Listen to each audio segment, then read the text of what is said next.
Peace and blessings. Namaste. To all the light warriors and workers of the planet. Today, I'm going to do this very brief video on the topic of karma. And I know everybody knows what karma is, okay? But there's various ways that karma do play out. And all the time, it's not exactly based off of what you did. When we use karma as teachable moments, it allows us to edify ourselves, grow spiritually, grow mentally, grow emotionally, and it could be used as a tool for you to move you on to your next level of growth if you can accept it, clean it, and move on. Now, to sum up what karma is, very simply, it is a universal principle governed by the law of cause and effect. Cause and effect. Okay? Nobody gets to escape karma.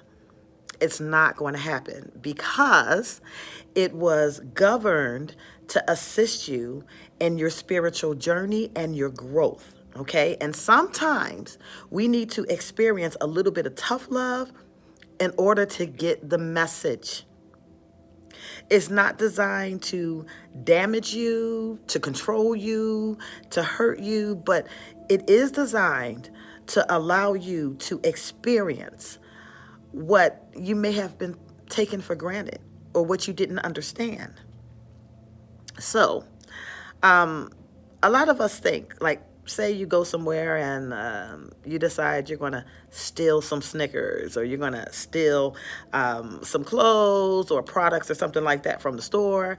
And then you get to thinking about, oh my God, karma, I'm going to have karma about this. And now you're walking around paranoid that somebody's going to steal something from you.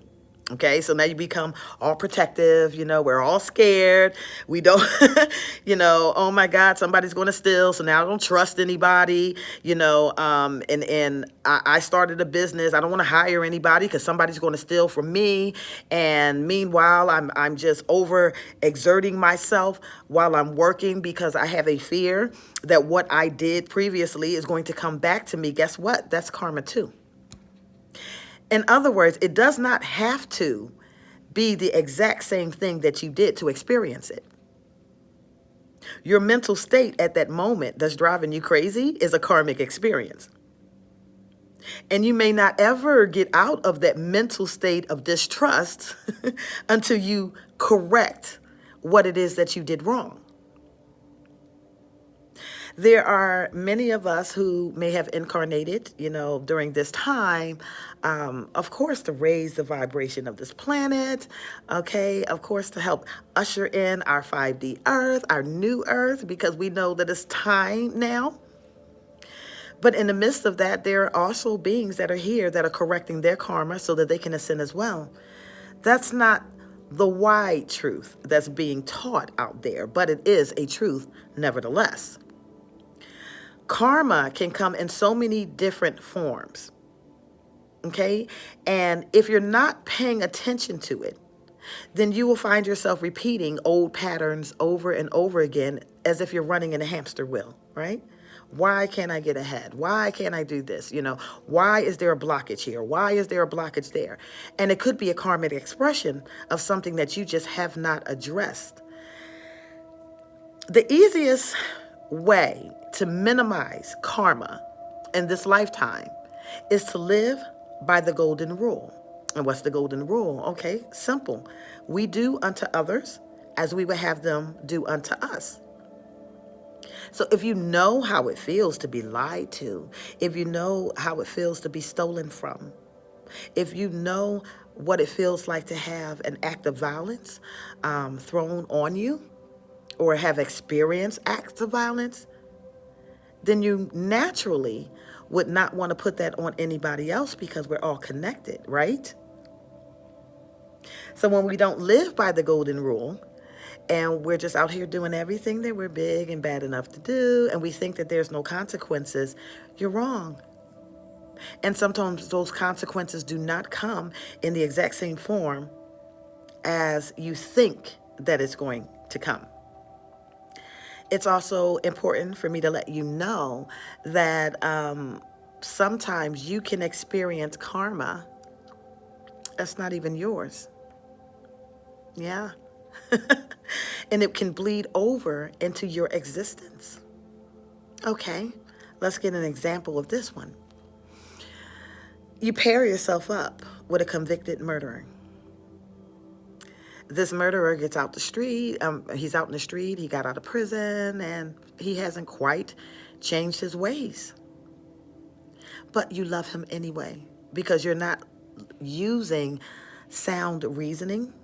Okay, say you're just on this emotional roller coaster. Oh, he makes me feel so good. Oh, we're going to dismiss feelings right now. Feelings can lie to you. However, you deal with him anyway, and your home gets shot up. Somebody wants to seek revenge on him, and you get caught in the crossfire. It wasn't you that did the wrongdoing, but it was you that allowed it into your space. So now his karma or her karma starts to bleed over into your life, which is why it is so important to know who you're getting involved with, what they need to straighten out, and how they are living before you accept anything. Karma cleansing is necessary to make it to higher levels of consciousness. You cannot elevate doing the same things that you were doing in the past. You cannot elevate if you do not correct those things that you have done in the past, because what is the definition of insanity, right? Doing the same things over and over again and expecting different results. When we deal with karma, we have to reflect. When bad things happen, we start to reflect and we say, okay, did I do something to deserve this? Let me think about my previous actions. Let me think about my previous speech. Have I lived my authentic truth, my best life? Am I governed by the law of love? Am I being selfish? Am I egotistical? Does the whole universe revolve around me right now? If this is the case, then we have some real deep reflecting to go through, right? And it's okay to call somebody and say, you know what? I am so sorry I took you for granted. I want to make these things right with you.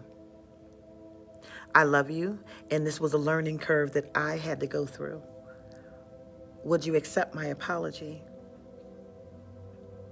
There's a level of grace and humility that comes along with just admitting your wrongdoing and then turning around to do what is right. And when you're able to do that, then that's one check mark of a karmic instance that is now removed from your plate. Karma is always necessary in our journeys, because if we don't have it, we don't grow.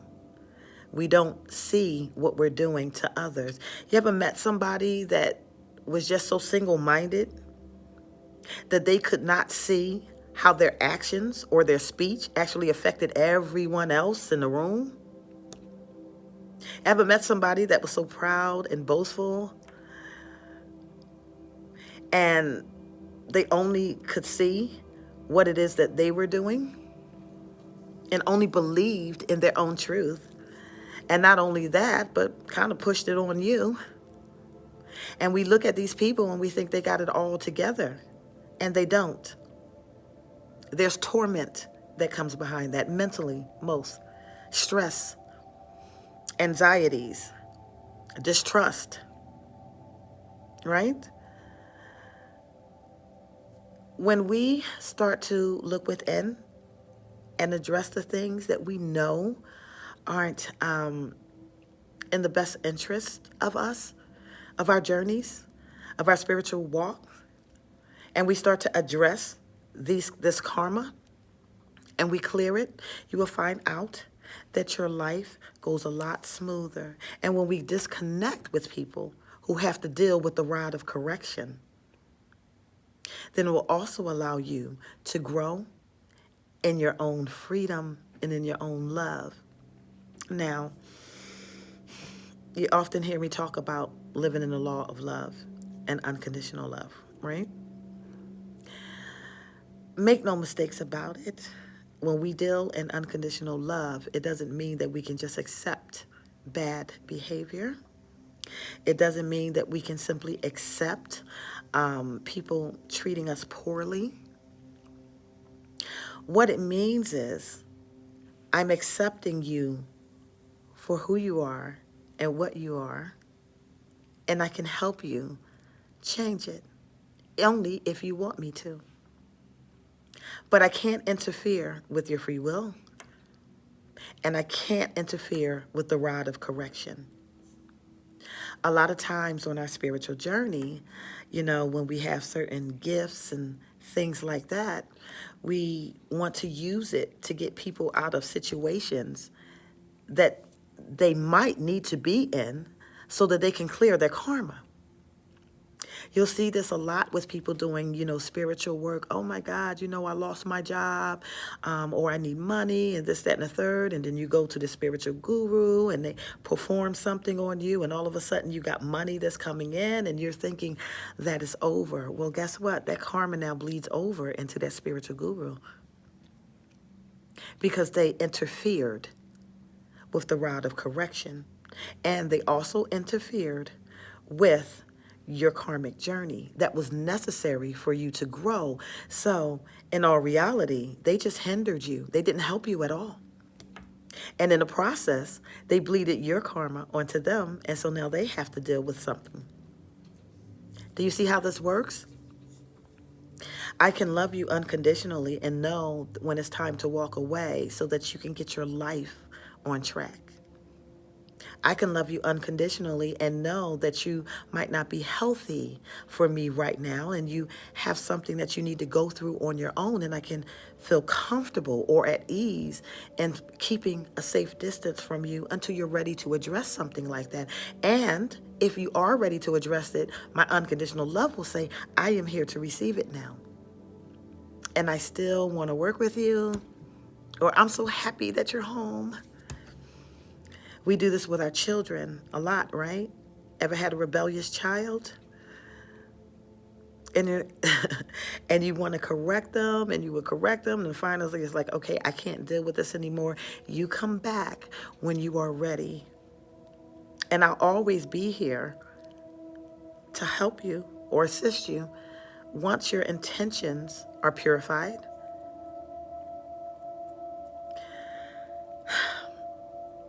Karma is a doozy. Many of us are working very, very hard to clean it, and I think during this time, if you really want to tap in to the highest version of yourself, then you have to do some deep reflecting. You can't interfere with the law of cause and effect. It is a principle that is never going anywhere. And if you try to do so, you will find out that their karma will bleed into yours. So learn to let go. Live by the golden rule. Do unto others as you would have them do unto you. And live your life and your soul journey to the best of your ability. That's all I have to say about that. I am Sophie, and I love you all. Peace and blessings. Bye.